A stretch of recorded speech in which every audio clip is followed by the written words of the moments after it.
저희가 24장에서부터 시작해서 오늘 27장, 방금 읽은 27장에까지 이사야서의 그 소묵시록이다 라는 제목이 달려있는 그런 단락을 제가 공부하고 있는 중에 있죠.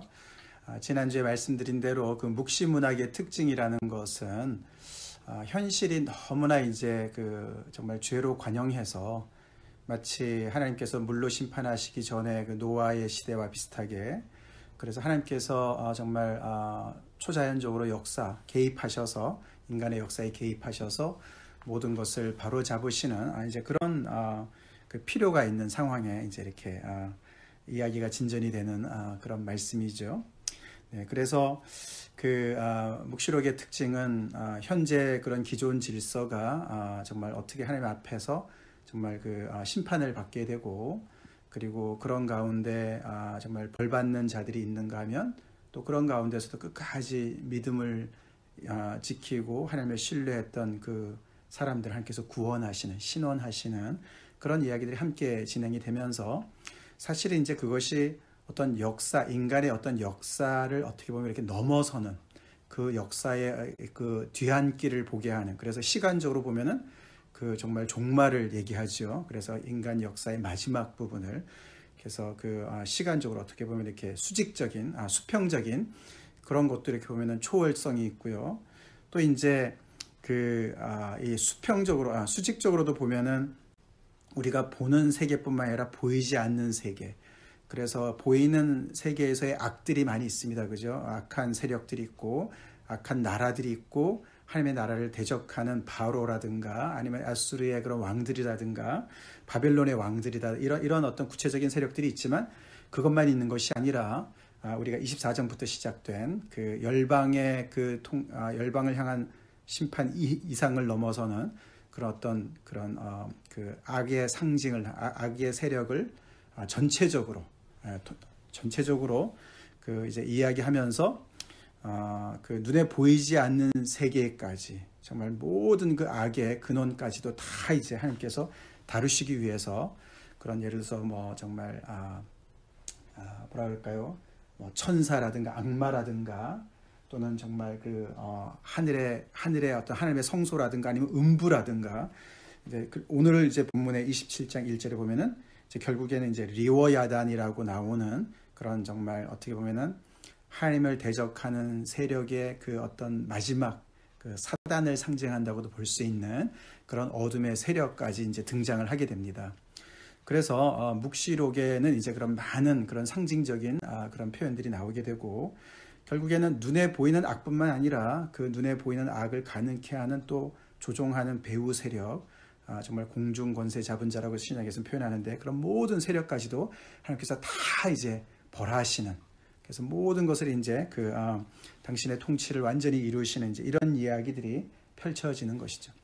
이제 그런 가운데서 결국에는 이제 하나님의 백성들은 현실을 살아감에 있어서 이 역사에 의미가 있고, 그죠?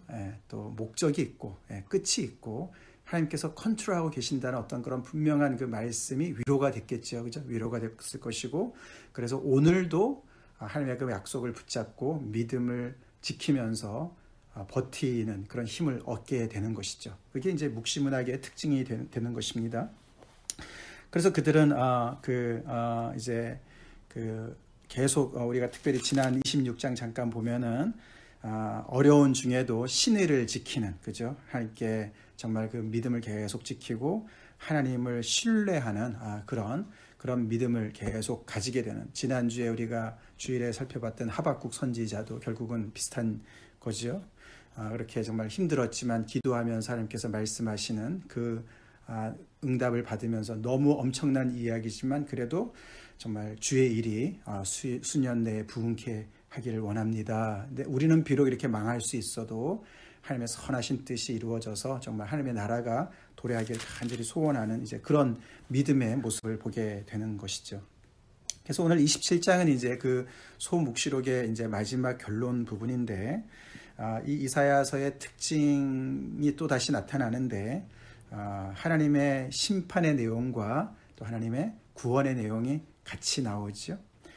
그래서 우리가 예를 들어서 지난주에도 나왔습니다. 그죠? 그래서 그 개선가를 부르는 승리의 노래가 나왔으면서도 또 그 뒤에 7절부터는 또 하나님께 탄원하는 탄식의 시가 또 나왔었습니다. 기도가 나왔었는데 오늘은 이제 마지막으로 하나님께서 정말 그 보이지 않는 배후 세력의 그 어떻게 보면은 가장 그 끝에 있는 그 정말 리워야단이라는 그 원수를 하나님께서 무찌르시는 1절에 그날에 여호와께서 그의 견고하고 크고 강한 칼로 날렘 뱀 리워야단 곧 꼬불꼬불한 뱀 리워야단을 벌하시며 바다에 있는 용을 죽이시리라.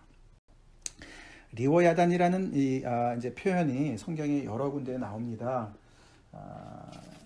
여기 오늘 우리 1절에는 이제 뱀이라고도 나오죠. 날랜 뱀이다. 꼬불꼬불한 뱀이다. 그래서 리워야단은 뱀이라고도 번역이 되고요. 아니면 이제 욥기나 시편 같은 데 보면은 악어라고도 이제 번역이 되어 있습니다. 악어. 예. 그래서 시편 예를 들어 74편에 보시면은 시편 74편 13절 14절을 이제 제가 읽겠습니다. 시편 74편 13, 14절 주께서 주의 능력으로 바다를 나누시고 물 가운데 용들의 머리를 깨뜨리셨으며 리워야단의 머리를 부수시고 그것을 사막에 사는 자에게 음식물로 주셨으며 네. 그래서 이제 이런 표현이 나오고 또 욥기에도 나오지만 그 출애굽의 어떤 그 역사를 이제 되뇌면서 어떻게 보면 애굽의 그런 그 세력이라든가 바로를 어떻게 상징하는 그런 얘기로 사실 이제 쓰게 되는 건데 그래서 이제 오늘 27장 1절이 이게 그냥 그 구체적인 어떤 정치 세력을 상징적으로 얘기한다라고도 볼 수가 있다고 합니다. 그렇지만 이제 계속해서 오늘 우리가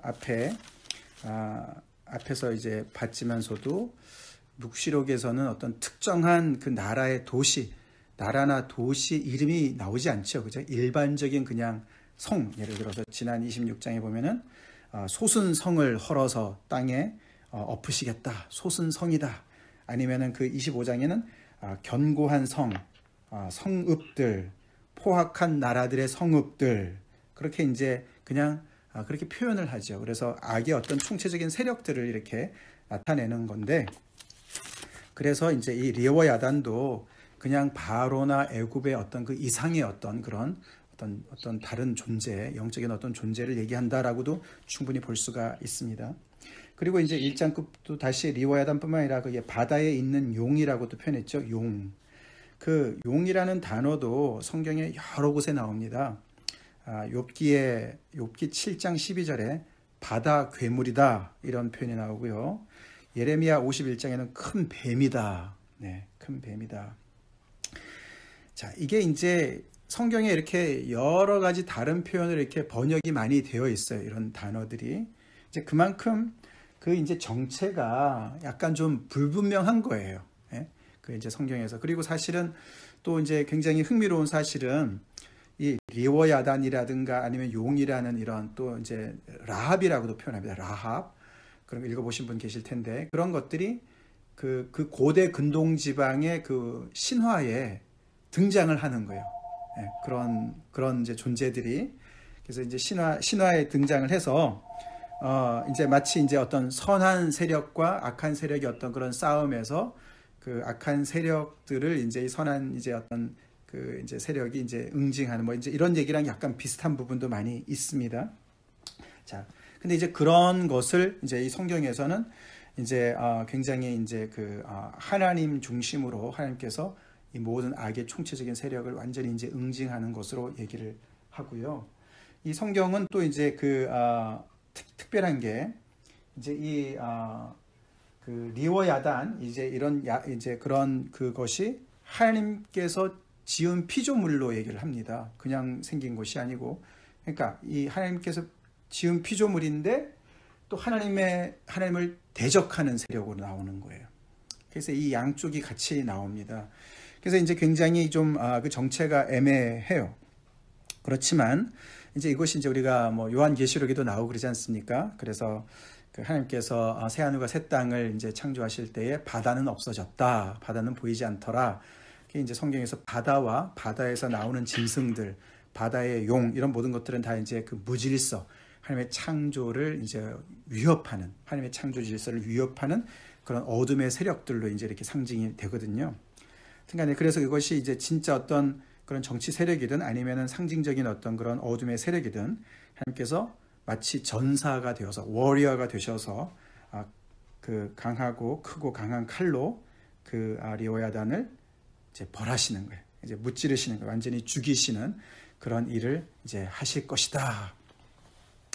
그날에 하나님의 모든 뜻이 이제 이루어지는 그날에 이런 일이 벌어질 것이다. 그래서 이제 요한계시록에 보면 이제 사단을 결박해서 완전히 무적행에 집어넣는 그런 이야기랑 연결이 되겠죠. 자, 당연히 이제 하나님의 이 묵시록의 어떤 그 대단원은 인간들이 두려워하는 어떤 눈에 보이는 존재뿐만 아니라 눈에 보이지 않는 그런 어둠의 세력도 있지 않습니까? 그런 모든 것까지도 그것이 결국은 그 당시 사람들의 언어로 이해가 되는 리오야단, 그 존재까지도 하나님께서 놓치지 않고 그 존재까지도 완전히 무찌르셔서 모든 어둠의 세력을 멸하시는 이야기를 하는 것이죠. 자, 그래서 이제 그 어떤 그 악의 세력의 수장을 이제 무찌르시면서 이제 그 이야기가 시작이 되면서 2절부터 이제 13절에 이제 또 두 가지 이야기가 나오지요. 당연히 하나님의 백성들은 회복이 될 것이고, 하나님을 대적하는 존재들은 특별히 이제 10절에 대적 견고한 성읍은 적막하고 이렇게 나오죠. 그 견고한 성읍, 그 성읍은 완전히 또 뒤에 보면 완전히 이제 멸망하게 되는 이제 그런 이야기가 이렇게 같이 나옵니다. 악의 세력들은 완전히 멸망이 되고 하나님의 백성들은 다시금 정말 회복이 되는 그런 이야기들이 같이 나오죠. 자, 이렇게 하나님께서 심판을 하시는 그 이제 리오야단과 용을 이렇게 심판하시면서 심판을 같이 받는 존재들이 있습니다. 아까 10절에 견고한 성읍. 이 견고한 성읍이 어떤 성읍을 말할까 이제 신학자들이 계속 이제 고민을 하지요. 근데 결국에는 아까 말씀드린 대로 앞에 25장, 26장, 24장부터 계속 나오는 이 하나님의 백성들을 괴롭힌 이 땅의 세력들. 그래서 24장에는 약탈을 당한 성읍이다. 그래서 우리가 그 혼돈의 성읍이다. The City of Chaos. 그 24장 10절에 그 성읍의 이야기가 나왔고, 그다음 25장 2절에 성읍들을 돌무더기로 만드셨다. 주께서 그 성읍들, 견고한 성읍들, 3절에 포악한 나라들의 성읍들 그렇게 또 나왔고요. 그리고 우리가 지난주에 봤던 26장 5절에 솟은 성을 헐어 땅에 엎으시되, 이런 모든 이 성읍들, 하나님의 그 질서를 무시하고 마치 바벨탑을 쌓듯이 인간들이 성읍을 견고하게 세운 그런 하나님을 대적하는 모든 세상 세력들을 얘기한다라고 보는 것이 자연스럽죠. 자, 그 성읍들에 대해서는 정말 완전히 그 뒤에 보시면은 적막하고 거처가 황무하여 버림받아 광야와 같은즉 송아지가 거기서 먹고 거기에 누우며 그 나무가지를 먹어 없이 하리라. 가지가 마르면 꺾이나니 여인들이 와서 그것을 불사를 것이라. 백성이 지각이 없으므로 그들을 지으시니가 불쌍히 여기지 아니하시며 그들을 조성하시니가 은혜를 베풀지 아니하시리라. 그래서 마치 24장에 이 모든 땅의 주민들이 영원한 언약을 깨뜨렸다. 그래서 하나님께서 그 땅을 공허하게 하고 혼돈하게 하신다. 창세 이전으로 돌리시겠다. 이제 그런 말씀을 하신 거와 연결이 되고, 여기서 보면 이제 백성이 지각이 없으므로 그들을 지으시니가 불쌍히 여기지 않는다. 마치 1장 2절 3절에 나왔던 것처럼 하나님께서 정말 그 자식을 양육했는데 그들이 정말 모른다. 이제 이스라엘 백성들을 향해서 말씀하신 거랑 좀 연결도 되지요. 하여튼간에 이들이 이 창조주 하나님을 무시하고 멸시하는 것이에요. 그래서 지각이 없다. 그래서 하나님이 누군지를 모르고 관심도 없고, 그러니까 당연히 자기가 누군지도 모르는, 정체성을 모르는 이제 그것으로 계속 이제 일관하는 그 사람들에게, 하나님을 대적하는 세력들에게 오는 이제 그런 멸망을 얘기한다. 자, 근데 그들만 그렇게 되는 것이 아닙니다. 우리가 7절부터 9절까지를 가만히 보시면 하나님의 백성들도 징계를 받는 거예요. 근데 이 이제 목적이 다른 거예요. 이 하나님을 대적하는 세력들은 멸망이 목적이고 하나님의 백성들은 우리가 7절부터 9절까지 보면은 이게 어떻게 징계가 목적입니다. 그래서 그들을 정결케 하시는 게 목적이에요. 그래서 7절 보시면 주께서 그 백성을 치셨던들 그 백성을 친 자들을 치심과 같겠으며, 즉 이스라엘을 괴롭힌 그 원수들을 멸망시키는 것처럼 그 백성을 멸망시키지 않는다. 그들을 다루시기는 다루시는데 매를 드시는 거죠. 그렇죠? 매를 드시는, 그들이 회개하고 돌아오도록. 그래서 백성이 죽임을 당하였던들 백성을 죽인 자가 죽임을 당함과 같겠느냐. 그래서 하나님의 목적이 다르다. 하나님의 백성을 다루시는 것은 목적이 그들이 회개케 하는 것이 목적이다. 그래서 8절 보시면은 주께서 백성을 적당하게 견책하사 쫓아내실 때에 동풍 부는 날에 폭풍으로 그들을 옮기셨느니라. 그래서 그 경책이 그래도 꽤 정말 그 비중이 컸습니다. 그죠? 그래서 그들 안에도 정말 엄청난 그런 정말 괴로움이 있었고, 결국 그들은 정말 쫓겨났어. 그 땅에서 쫓겨나와 가지고 이제 포로로 잡혀가는 그런 엄청난 일을 정말 그들이 겪었지만, 그래도 하나님께서는 그 백성들을 완전히 멸망시키는 것이 목적이 아니었기 때문에 하나님을 완전히 대적하는 세력들과는 다를 것이다. 달랐다라고 얘기를 합니다. 그리고 9절에 그런 어떤 하나님의 견책의 결과가 결국은 그들에게 어떻게 해요? 속함을 얻고 죄 없이 함을 받게 되는데, 그것은 그들이 거기 가서 정말 그렇게 어려움을 겪으면서 고난을 통해서 그들이 깨닫는 것이죠. 그래서 그가 제단의 모든 돌을 부서진 횃돌 같게 하며 제단의 모든 우상들을 다 없애버린다는 것이죠. 아세라와 태양상이 다시 서지 못하게 그렇게 깨닫고 우상을 다 버리는, 그렇게 돌아오는 그런 일들이 벌어지게 될 것이다. 하나님의 백성은 이제 그런 어떤 모습으로 표현하고 있습니다. 그러면서 이제 이 이스라엘 이제 백성들이 12절 13절에 보시면은 이제 그 포로에서 돌아오는 이야기로 이야기를 합니다. 너희 이스라엘 자손들아, 그날에 여호와께서 창이라는 하수에서부터 애굽 시내까지 과실을 떠는 것 같이 너희를 하나하나 모으시리라. 보시면은 이게 창이라는 하수, 이게 유브라데강을 얘기합니다. 그 바벨론의 유브라데강과 애굽 시내, 애굽에 있는 그 모든 그 나일강. 그래서 이 주로 그 두 강대국의 이 이스라엘 백성들이 끌려가지 않았습니까? 그죠? 그래서 흩어졌습니다. 근데 그들을 이렇게 다시 모을 것이다. 근데 그 모으시는 것을 추수 때랑 연결을 시키죠. 그래서 과실을 떠는 것 같이 나무를 막 이렇게 열매를 딸 때 막 이렇게 흔들어 가지고 나무를 이제 그 열매를 얻는 것처럼, 그렇게 하나님께서 거기 안에서 이렇게 소링을 하는 거예요. 그래서 이 이방 땅에 섞여 있는 이스라엘 백성들을 하나님께서 하나님의 백성들을 솔아웃을 하는 거예요. 그래서 이렇게 불러내셔 가지고 그들을 다시 모으신다. 그래서 다시 돌아오게 하는 홈커밍, 집으로 다시 오게 하는 그런 회복을 얘기합니다. 그날에 13절, 그날에 큰 나팔을 불리니 아수르 땅에서 멸망하는 자들과 애굽 땅으로 쫓겨난 자들이 돌아와서 예루살렘 성산에서 여호와께 예배하리라. 비슷한 내용이 다시 반복이 되면서 하나님의 큰 나팔이 상징적인 거겠죠. 마치 이제 희년의 그런 어떤 그 신호를 보내듯이 큰 이제 순양의 나팔을 소포라 그러죠. 그걸 불 때 정말 신호가 되어서 아수르 땅에 멸망하던 자들, 그래서 어떻게 보면은 북이스라엘의 어떤 그런 것도 암시하는 것 같습니다. 그래서 모든 흩어진 백성들이 또 애굽 땅으로 쫓겨난 자들이 다 돌아오게 된다. 근데 목적이 뭡니까?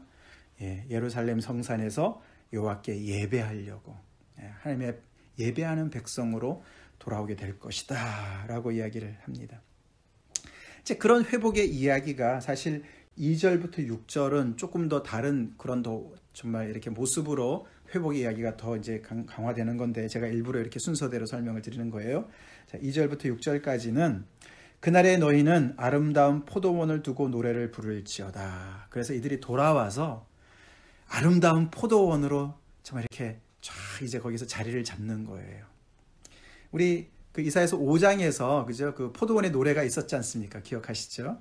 하나님께서 정말 그 아주 정말 그런 기름진 곳에다가 극상품 포도나무를 심었어요. 그죠? 그리고 굉장히 거기다가 정성을 들여가지고 정말 이렇게 그들이 좋은 열매를 맺기를 위해서 너무 기다렸었는데 그들이 들포도를 맺어가 하나님께서 막 정말 진노하시는 그런 이야기들.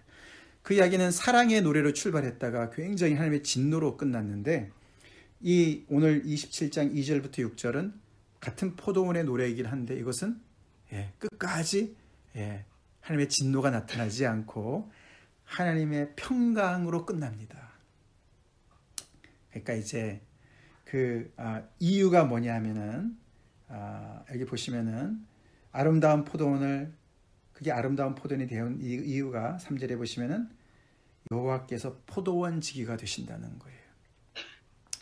1절과 너무 대조가 됩니다. 1절은 그 강한 정말 너무나 무서운 리워야단과 바다에 있는 용을 무찌르시는 전사신데 27장 3절에는 여호와가 당신의 백성을 향해서는 포도원 지기가 되시는 거예요. 그래서 때때로 물을 주시고 밤낮으로 간수하고 지키시고 아무든지 일을 해하지 못하게 보호하시는 그런 정말 가수원 지기로 그 포도원 지기로 묘사를 하십니다. 그래서 이렇게 돌아온 백성들을 너무너무 케어하시고 돌보시고 그렇게 이제 정말 지키시는 분으로 이야기를 하십니다.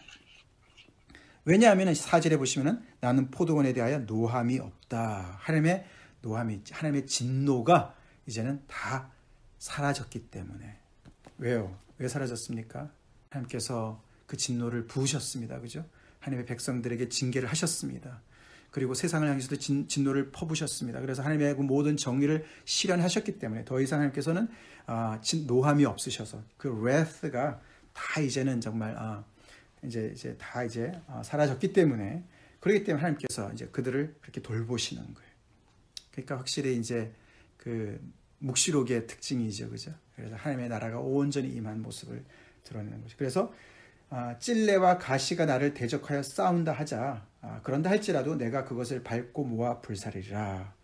앞에 5장에서는 하나님께서 이렇게 정말 기대했던 열매를 맺지 못하는 그들을 그냥 방치해 두심으로 말미암아 완전히 그냥 어떻게요? 거기가 그냥 온 찔레와 가시가 나고 말이죠. 그래서 황폐해지고 막 들짐승들이 들어오고 막 이렇게 됐지 않습니까? 근데 여기서 보면은 찔레와 가시가 난다 하더라도 하나님께서 그 모든 것을 이 잡초를 제거하시겠다는 거예요.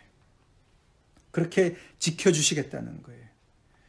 그리고 5절에 그리하지 아니하면 내 힘을 의지하고 나와 화친하며 나와 화친할 것이니라. 그래서 이 마치 찔레와 가시가 어떻게 보면은 이 백성들 안에 어떤 악이 될 수도 있겠지만 또 외세로라고 볼 수도 있겠죠. 그래서 그들이 그렇게 하나님 앞에 심판을 받기 싫으면은 하나님 앞에 회개하고 화친을 청해라. 샬롬을 청해라. 이제 그렇게 그들에게도 초청하는 어떤 그런 말씀으로 볼 수가 있는 것이죠. 그렇게 해서 6절에 보면은 그래서 결국에는 후일에는 야곱의 뿌리가 박히며 이스라엘의 움이 돋고 꽃이 필 것이라. 그들이 그 결실로 지면을 채우리로다. 이렇게 해서 이 5장에 나오는 그 포도원의 노래에서는 비극으로 끝났는데 그것을 완전히 이제 새로운 정말 미래를 이제 이렇게 가능하도록 하나님께서 이렇게 이끄실 것이다. 그들이 뿌리가 박힌다. 더 이상 뿌리가 박힌다는 얘기는 이동이 없다. 그렇죠? 다시는 그들이 끌려가지 않을 것이다. 이스라엘의 움이 돋고 꽃이 피고 나무로 표현하는 것이죠. 결실로 그 지면을 채울 것이다 라고 하나님께서 그들을 위로하시는 거예요.